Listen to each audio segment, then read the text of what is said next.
Hello friends, मैं हूं doctor सांत्वना बापना। आज लेकर आई हूं लेक्चर नंबर 6, डिबाई शेरर विधि अथवा पाउडर विधि, डिबाई शेरर मेथड और पाउडर मेथड। सबसे पहले हम ये जान लें कि पाउडर मेथड का यूज कहाँ होता है। तो ये जो पाउडर मेथड है वो बेस्ट मेथड है फाइंड आउट करने के लिए values of lattice parameters, that is A B और सी जो लेटिस पैरामीटर्स होते हैं तीनों एक्स वाई और जेड एक्सिस के, उनको फाइंड आउट करने का बेस्ट मेथड है। और पाउडर मेथड क्यों बोला जाता है इसे? क्योंकि इसमें किसी भी पॉलीएटॉमिक क्रिस्टल को पाउडर फॉर्म में यूज किया जाता है और पाउडर फॉर्म में यूज करने की वजह से हमें बहुत सारे लैटिस प्लेन्स मिल जाते हैं, बहुत सारे इंटरप्लेनर स्पेसिंग डी मिल जाती है, इसलिए पाउडर फॉर्म में इसके अंदर यूज किया जाता है। अब सबसे पहले बात करते हैं इसके कंस्ट्रक्शन की। तो इसके कंस्ट्रक्शन में जैसा कि मैंने यहाँ पर एक डायग्राम थोड़ा ड्रॉ कर रखा है, एक सिलेंड्रिकल शेप का एक सब्सटेंस होता है या एक ऐसा सिलेंडर होता है। इस सिलेंडर से एक डिबाई शेरर कैमरा बनाया जाता है, डिबाई शेरर कैमरा। अब इस कैमरे में क्या क्या होगा? इस कैमरे में एक्सरे को एंटर होने के लिए एक एंट्री होल होता है और जो एक्सरे विवर्तित नहीं हो पाती है, डिफ्रैक्ट नहीं होती है, तो उनको निकलने के लिए एक एग्जिट होल होता है पीछे की तरफ। ये होल आगे की तरफ होगा सिलेंडर के और ये होल सिलेंडर के पीछे की तरफ होगा। उसके बाद में इस सिलेंडर के अंदर एक पतली सी इस तरह के, जो मैंने यहाँ पर शेडेड पोर्शन दिखाया गया है, इस तरह की एक फोटो फिल्म लगाई जाती है, फोटोग्राफिक फिल्म लगाई जाती है। और ये फोटोग्राफिक फिल्म जो होती है इसलिए लगाई जाती है, मतलब पूरे के पूरे सिलेंडर के अंदर की तरफ इस तरह से, तो पूरा सर्कुलर फॉर्म में ये लगेगी, थोड़ी सी विड्थ इसकी है, तो इस तरह से ये फोटोग्राफिक फिल्म लगाई जाती है, जिससे जो भी विवर्तित एक्सरेज होती हैं वो इनसे टकराती हैं और वहां पर एक पैटर्न बन जाता है। उसके अलावा बीच में रखा है एक क्रिस्टल जो कि पाउडर फॉर्म में रखा हुआ है। इसको अब ऐसे तो रख नहीं सकते हैं, तो इसको किसी भी एक छोटी सी ट्यूब या कैपिलरी ट्यूब के अंदर रख दिया जाता है और यहाँ पर लटका दिया जाता है, तो इस तरह से वो बिल्कुल सेंटर में सिलेंडर के प्लेस हो जाती है। उसके बाद में एक्सरेज जो हैं उनके लिए एक एक्सरे सोर्स यहाँ पर अप्लाई किया जाता है और एक्सरेज को कंप्लीटली मोनोक्रोमेटिक बनाने के लिए एक फिल्टर लगाया जाता है। ये फिल्टर किसी का भी हो सकता है, कॉपर का हो सकता है, निकल का हो सकता है, तो इस तरह का एक फिल्टर यूज किया जाता है जो कि एक्सरे को कंप्लीटली मोनोक्रोमिक बना देता है। उसके बाद में इन एक्सरेज को इस पिन होल के अंदर एंटर करने के लिए, बिल्कुल सीधी पैरेलली एंटर करने के लिए कॉलीमीटर यहाँ पर अप्लाई किया जाता है। तो ये है कॉलीमीटर जो कि बिल्कुल स्ट्रेट एंट्रेंस देगा एक्सरेज की।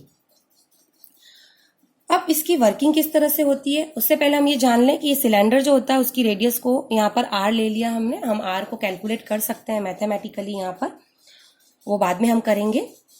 तो अब क्या होता है कि जैसे ही ये एक्सरेज इस फिल्टर के थ्रू, कॉलीमीटर के थ्रू इस पिन होल से इस क्रिस्टल पाउडर पर जाती है और क्रिस्टल पाउडर में इसको बहुत सारे प्लेन्स मिल जाते हैं जिनसे ये विवर्तित हो जाती है, तो इनका विवर्तन होगा। अब जब क्रिस्टल से एक्सरेज का विवर्तन होगा तो वो सभी डायरेक्शन में होगा, इस डायरेक्शन में भी होगा, पीछे की डायरेक्शन में भी होगा, इन ऑल डायरेक्शन। तो सपोज करो हम ऐसी ही कोई एक्सरे को कंसीडर करते हैं, तो अब जो कि यहाँ से विवर्तित होती है, इस पाउडर से विवर्तित होती है, डिफ्रैक्ट होती है और फोटोग्राफिक फिल्म पर टकराती है, तो उसका पैटर्न कैसा बनेगा? तो उसके लिए हम क्या मान लें, सपोज करिए कि ये एक एक्सरे आ रही है।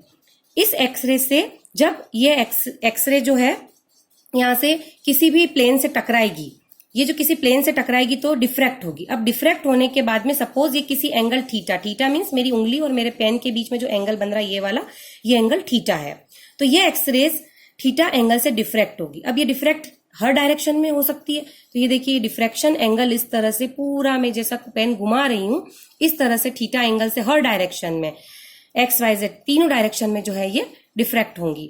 तो ये ऊपर की तरफ भी हो रही है, सेम प्रोसेस होगा, नीचे से भी ये इस तरह से डिफ्रैक्ट होंगी। तो डिफ्रैक्ट होने की वजह से हम ऐसा मान लेते हैं कि ये कॉनिकल शेप बना रही है। बिल्कुल क्लियर है, जैसा कि मैंने यहाँ पर फिगर में बना रखा है। ये एक्सरे आ रही है, डिफ्रैक्ट हो रही है, डिफ्रैक्ट होने के बाद इस तरह से देखिए ये पूरा इस तरह से रोटेट हो रही है, तो जो पेज पर हम बना पाएंगे वो इस तरह का कॉन शेप बना पाएंगे। तो यहाँ पर भी हम उसको ड्रॉ कर सकते हैं इस तरीके से।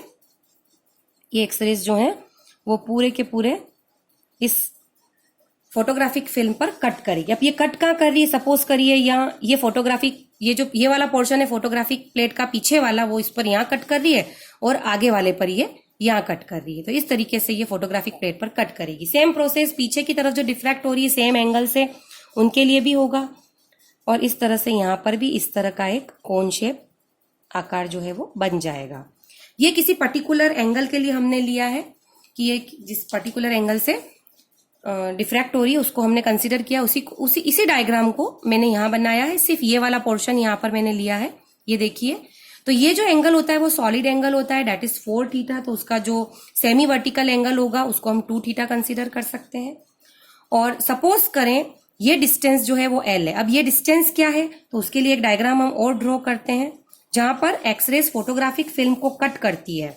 तो जैसे यहाँ देखिए आप, फोटोग्राफिक फिल्म को ये कट कर रही है, तो ये जब ये इस तरह से रोटेट होके थीटा एंगल से फोटोग्राफिक फिल्म को कट कर रही है, तो हर थीटा वाली जो रे होगी वो फोटोग्राफिक फिल्म को 2 पॉइंट पर कट करेगी। जैसे आप क्लियरली देख सकते हैं यहाँ पर ये 2 पॉइंट को इस तरह से कट कर रही है। तो सपोज ये फोटोग्राफिक फिल्म है, मैंने इसको खोल दी, यहाँ से निकालने के बाद खोल दी, तो ये फोटोग्राफिक फिल्म पर कुछ इस तरह का पैटर्न ड्रॉ करेगी। मतलब हर एक के लिए अपने को पेयर मिलेगा, हर कट के लिए पेयर मिलेगा। इसी तरीके से सपोज अलग एंगल से डिफ्रैक्ट होती है, तो ये सपोज एक दूसरे एंगल से डिफ्रैक्ट हो गई है यहाँ पर, तो इसे एक कोन यहाँ बनाएगी, तो ये फोटोग्राफिक फिल्म को फिर से यहाँ और यहाँ कट करेगी। और भी एंगल्स बन सकते हैं, इधर और इधर एंगल्स बन सकते हैं। तो ये फोटोग्राफिक फिल्म को ऐसे यहाँ इस जगह और इस जगह कट करी। तो ऐसे अपने को कई सारे पैटर्न्स जो है फोटोग्राफिक फिल्म पर मिल जाएंगे, आगे की तरफ भी मिलेंगे और सेम प्रोसेस पीछे की तरफ भी इस तरह से अपन ड्रॉ कर सकते हैं। पीछे की तरफ भी इस तरह के पैटर्न्स जो है वो मिल जाएंगे। तो ये पैटर्न क्लियरली फोटोग्राफिक फिल्म पर दिखाई देता है। सपोज ये डिस्टेंस L है और यही चीज है हमारा ये कोनिकल शेप। तो ये जो डिस्टेंस आ रही है इसको हम यहाँ से, ये जो पोर्शन आ रहा है इसको यहाँ पर ड्रॉ कर दिया अपन ने कोनिकल शेप में।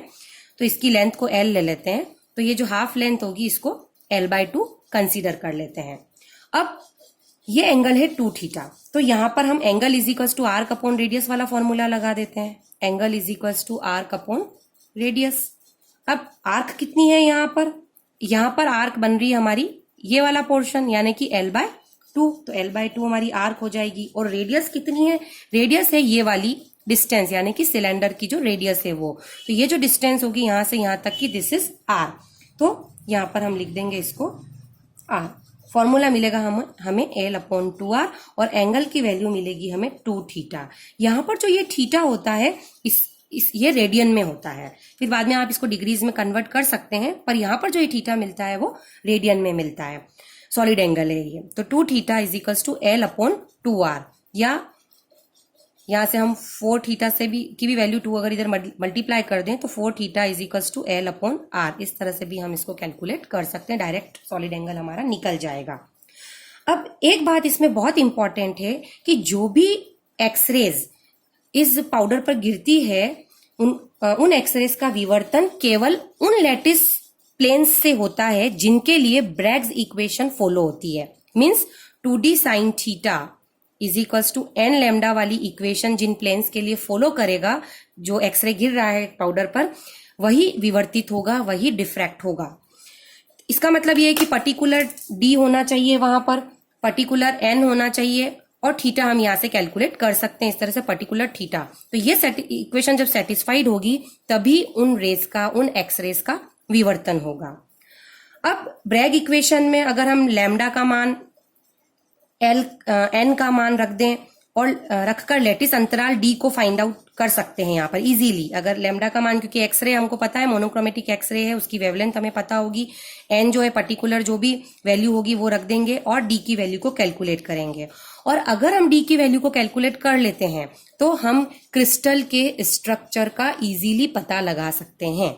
तो कुल मिला के पाउडर मेथड जो है वो एक्सिस ABC की वैल्यू को, लैटिस पैरामीटर्स की वैल्यू को हमें दे देगा, एज वेल एज D की वैल्यू कैलकुलेट करके हम क्रिस्टल स्ट्रक्चर का पता इससे इजीली लगा सकते हैं। आई होप आपको वीडियो पसंद आया होगा। जो भी वीडियो में मैंने दिखाया है उसके नोट्स को मैं यहाँ पर प्रेजेंट कर रही हूँ। आपको अगर वीडियो अच्छा लगे तो इसे लाइक करिए, सब्सक्राइब करिए और बेल आइकन को दबाइए ताकि जैसे ही नेक्स्ट वीडियो बनता है आपको सबसे पहले मिल जाएगा। Thank you.